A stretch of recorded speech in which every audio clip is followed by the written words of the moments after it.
Merci de votre invitation. Merci également des mots que vous venez de prononcer.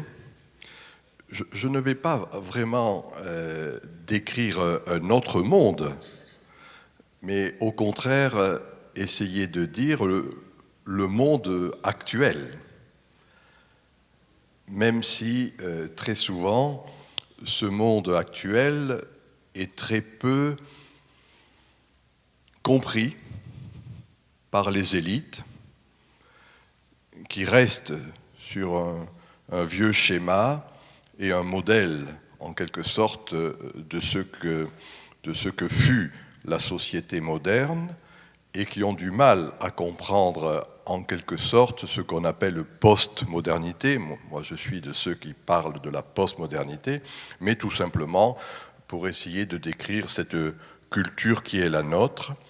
Et il est vrai que dans la culture moderne, il y avait une méfiance par rapport au corps, par rapport à la mode, bien sûr, par rapport à l'hédonisme, sous ses diverses modulations, qui étaient considérés comme étant des objets frivoles, secondaires. Alors que mon hypothèse, eh bien, c'est de dire en effet que le corps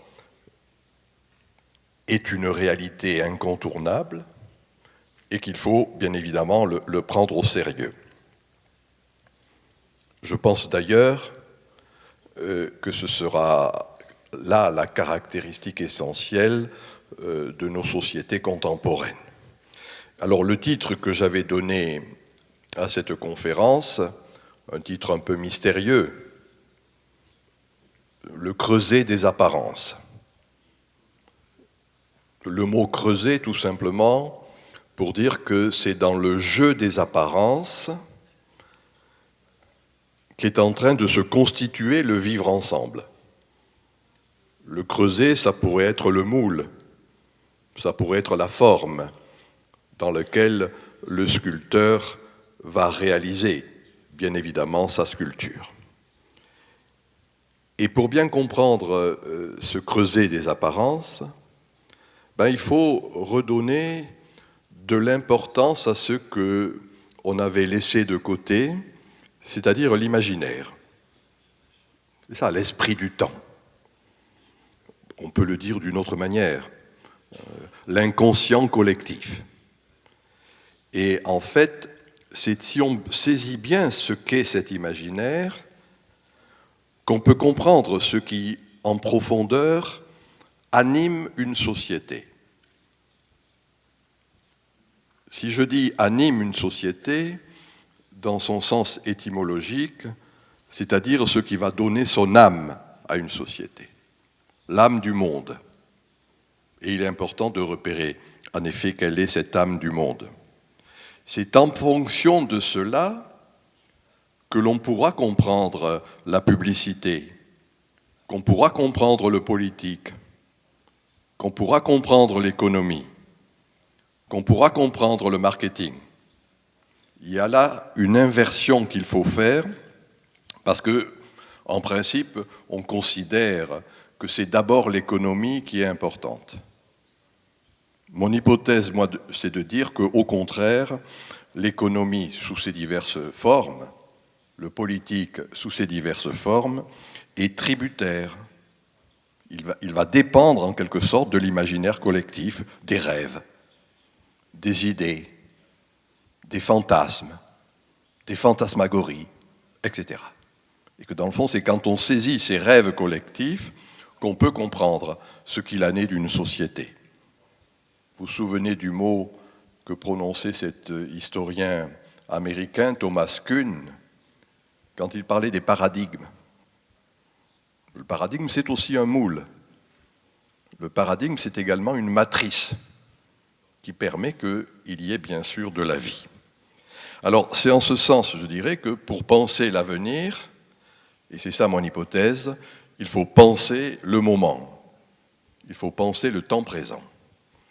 Pour ce faire, je le ferai en 2 temps, un diagnostic et un pronostic. c'est-à-dire voir loin en arrière pour voir loin en avant. C'est parce qu'on repère ce qui est en train de cesser, ce qu'on est en train de quitter, que l'on peut comprendre ce qui est en train de naître.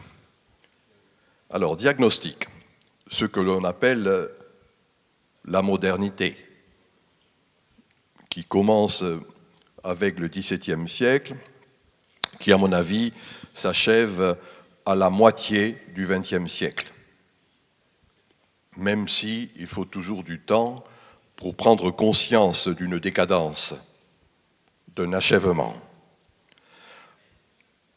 En résumé, pour le dire très simplement, je dirais que ce qui a marqué l'imaginaire moderne, la conception du monde qui a prévalu dans toutes les sociétés, c'est deux caractéristiques essentielles.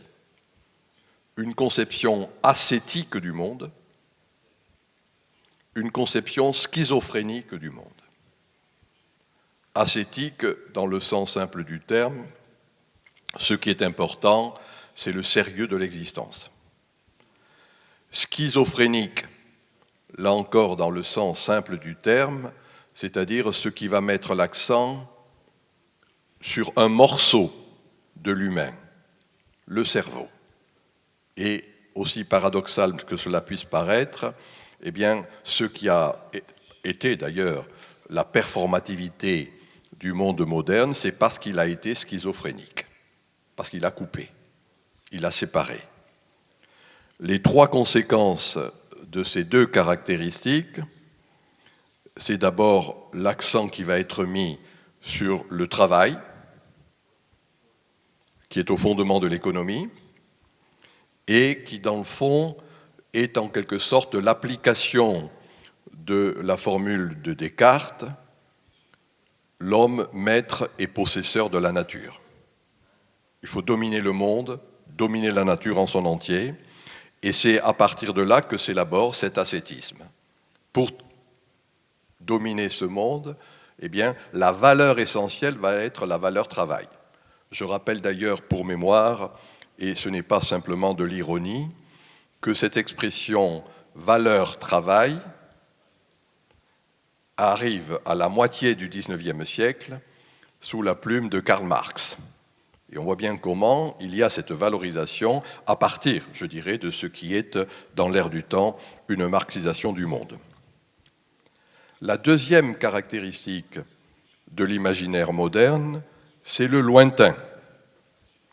Je reprends ici une expression de Freud, le report de jouissance.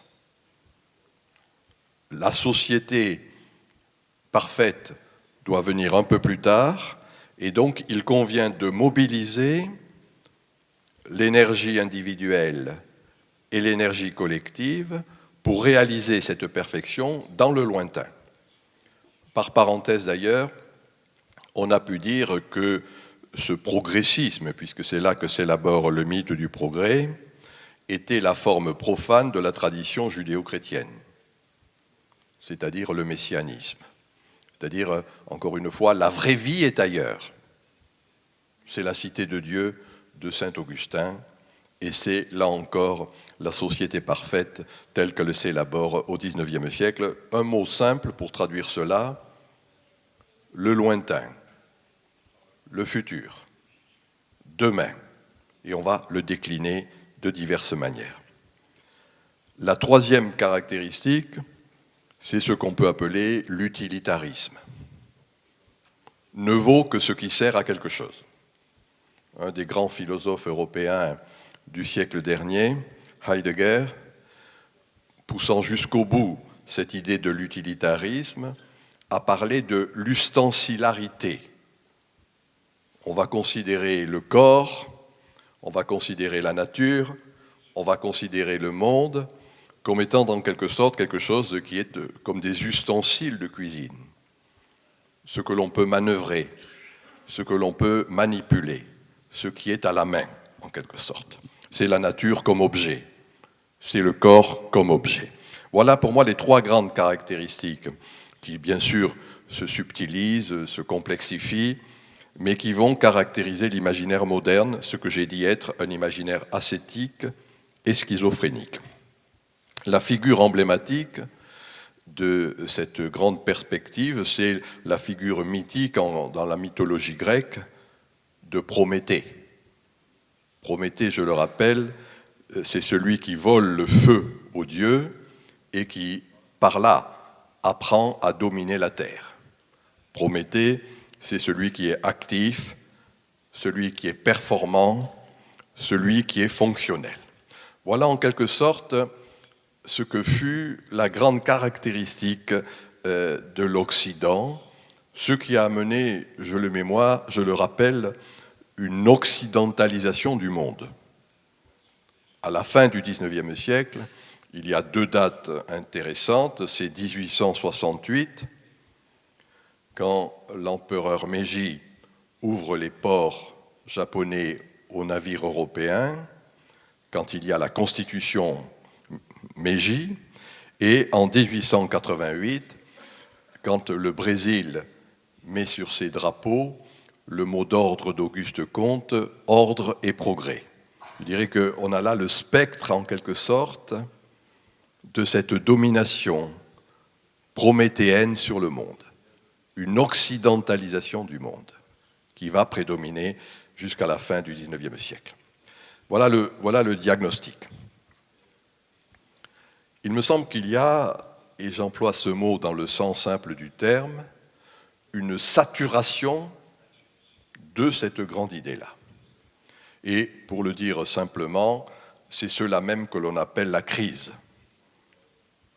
La crise n'est pas économique. La crise n'est pas simplement politique. La crise est sociétale. C'est-à-dire quand d'une manière diffuse, on n'a plus conscience de ce que l'on est et du coup, on n'a plus confiance en ce que l'on est. C'est ça, une crise sociétale. Mais l'idée de la saturation, je la formule de la manière suivante d'ailleurs, la fin d'un monde n'est pas la fin du monde. Et on voit en effet comment, quand il y a une décadence, il y a dans le même temps, d'une manière diffuse, une renaissance. Il est d'ailleurs un mot qui est important, un mot grec, qui est la palingénésie, c'est-à-dire, dans le fond, une nouvelle genèse. Et quand on regarde sur 2000 ans de temps, eh bien, on voit bien, en quelque sorte, qu'il y a un processus de décadence et un processus de renaissance. Voilà mon hypothèse concernant la postmodernité. C'est-à-dire quelque chose qui... Il est un mot d'ailleurs très simple, qui résumerait ce qui est en gestation dans cette postmodernité naissante. C'est l'espace. Non plus l'histoire, non plus le futur, mais ce que j'appelle, moi, une spatialisation du temps. C'est dans les sociétés primitives, dans la société grecque en particulier, ce qu'on appelait la philosophie du kairos. Le kairos, c'est le moment. Un instant qui devient en quelque sorte éternel. Une immobilité de l'histoire. Et voilà un peu quelles sont pour moi les caractéristiques de ce qui est en gestation, donc le pronostic que l'on peut faire en 3 points. Non plus simplement la grande valeur travail qui s'est diffusée et diffractée au travers de nos diverses institutions sociales, mais l'accent mis sur la création, la créativité. Et cela sous ses diverses modulations. Voilà en quelque sorte ce qui va être, à mon sens, le grand vecteur de l'action sur le monde. Le vouloir vivre, l'importance de l'immatériel. Leibniz parlait de l'appetitus, l'appétit, c'est le vouloir vivre. Voilà pour moi la première des grandes caractéristiques, c'est-à-dire quelque chose qui va considérer qu'on ne peut bien comprendre le réel qu'à partir du surréel, ce qui était l'hypothèse du surréalisme, par exemple en France dans l'entre-deux-guerres.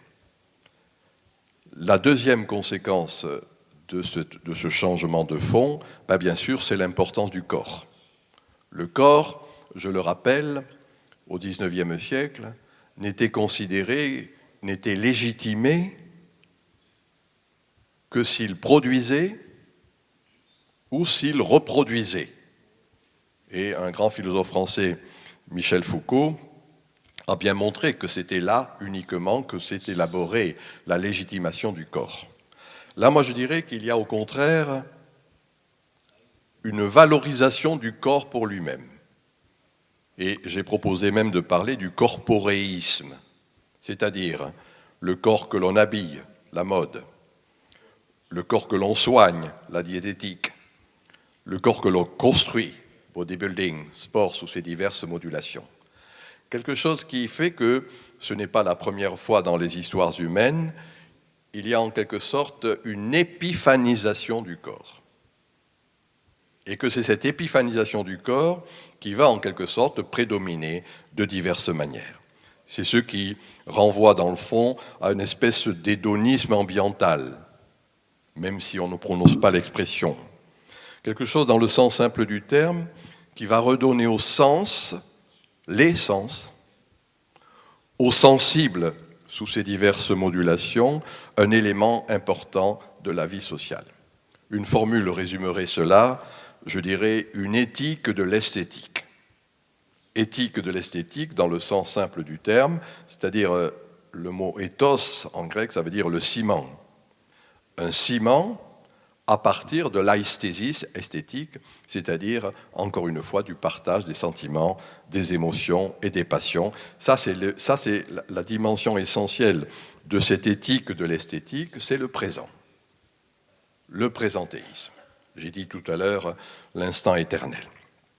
La troisième caractéristique de cette saturation en cours, de cette renaissance, c'est plus simplement l'utilitarisme, mais là encore quelque chose qui va mettre l'accent sur l'imagination, sous ses diverses modulations. J'ai dit l'imaginaire. La figure emblématique, dès lors, n'est plus simplement Prométhée, mais si je reprends une figure importante de la mythologie grecque, et qui pour moi est une des grandes figures, c'est Dionysos. Dionysos, c'est un dieu chthonien, c'est-à-dire autochtone, rattaché à cette terre, qui met l'accent, bien évidemment, sur l'espace. Voilà le pronostic. Et c'est ainsi que j'ai proposé ce paradoxe du creuset des apparences. C'est-à-dire l'apparence n'étant plus simplement considérée comme étant de la frivolité, mais comme étant ce à partir de quoi va se fonder cet être ensemble. C'est ça, la notion d'éthique. Je fais personnellement, parenthèse, une différence entre l'éthique et la morale.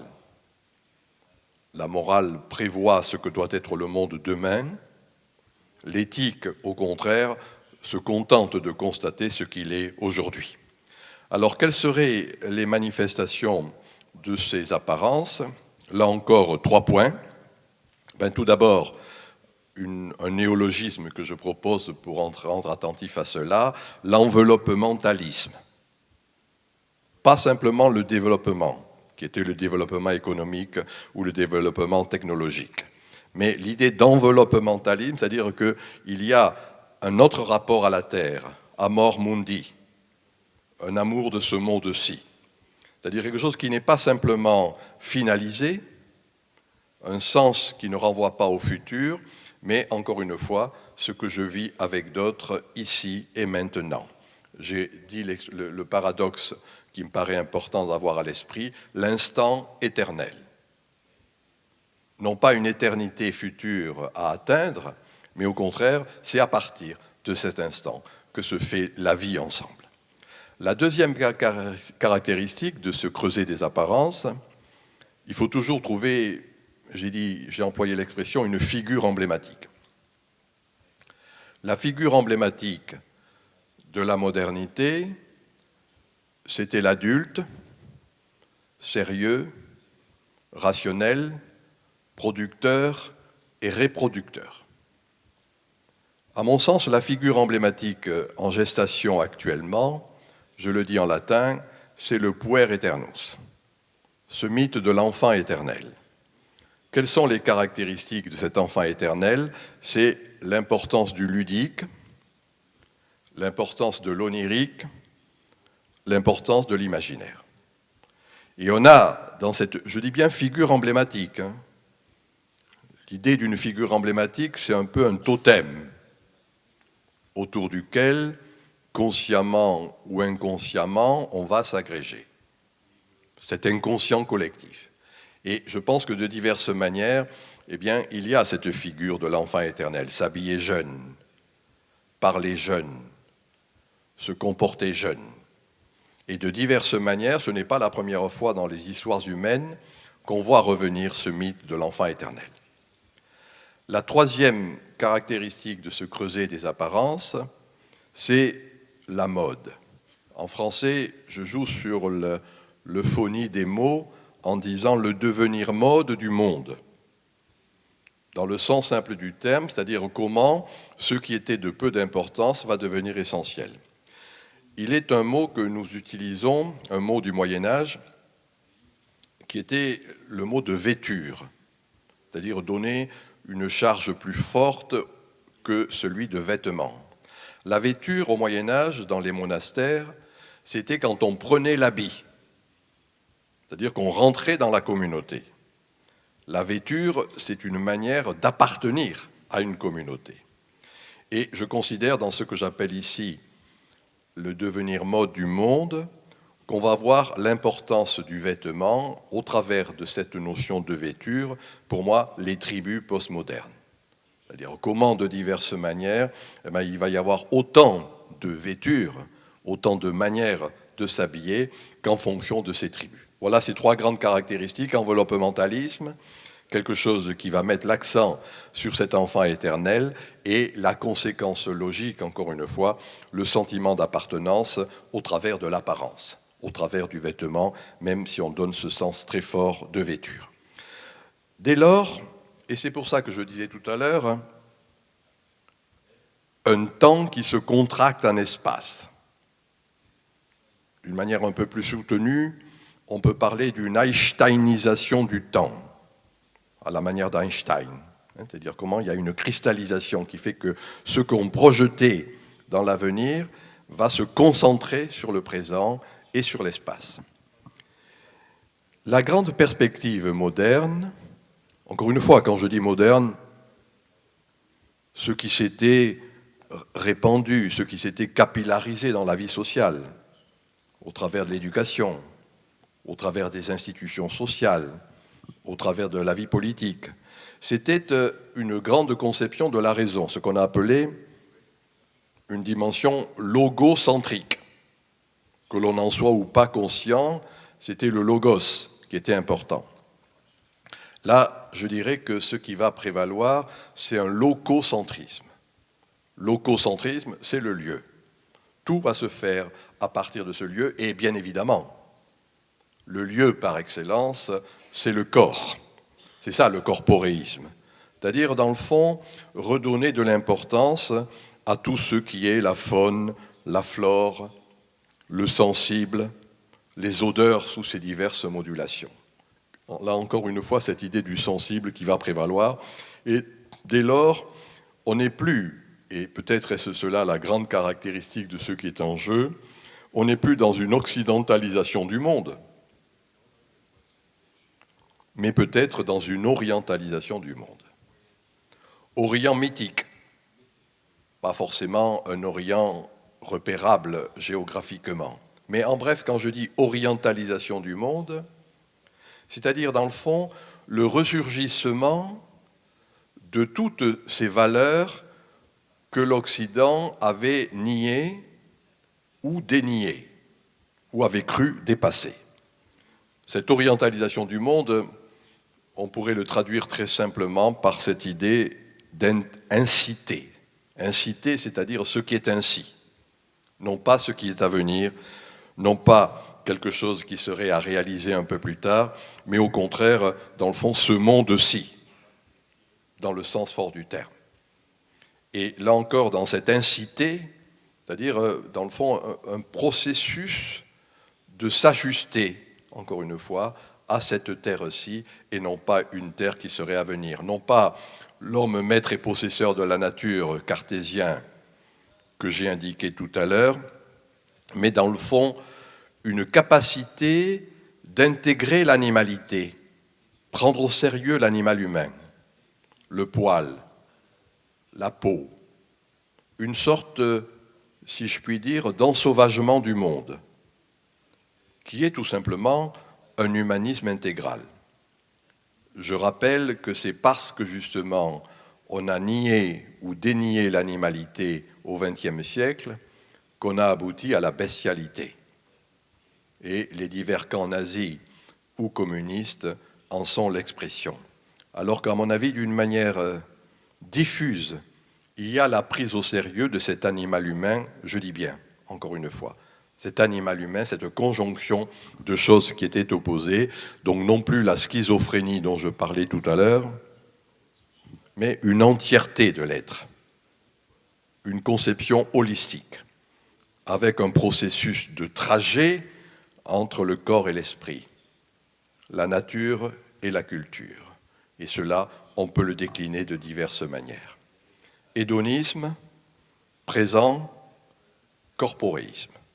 Voilà en quelque sorte les trois grandes caractéristiques, je dis bien d'une manière diffuse, au-delà ou en deçà des mots que j'emploie.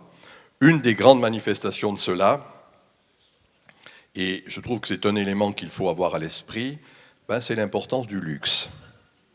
C'est-à-dire, dans le fond, le prix des choses sans prix. Quelque chose qui, bien évidemment, était considéré comme peu sérieux ou frivole. Le luxe, c'est au-delà de la fonctionnalité, c'est-à-dire au-delà de ce qui sert à quelque chose, au-delà de l'utilitarisme, ou si je reprends le mot que j'ai dit tout à l'heure, au-delà de l'ustensilarité, l'importance de ce qui n'est pas important. L'étymologie du mot luxe, on fait souvent une erreur, ne renvoie pas à la luxure. Le luxe, c'est la luxation. C'est ce qui est luxé, c'est-à-dire, stricto sensu, ce qui n'est pas utilitaire. Et je traduis cela en disant le prix des choses sans prix. L'importance, en bref, du qualitatif. L'importance de ce qui, au-delà même du quantitatif, si je reprends le mot que je disais tout au début, va réanimer la société, va redonner une âme à cette société.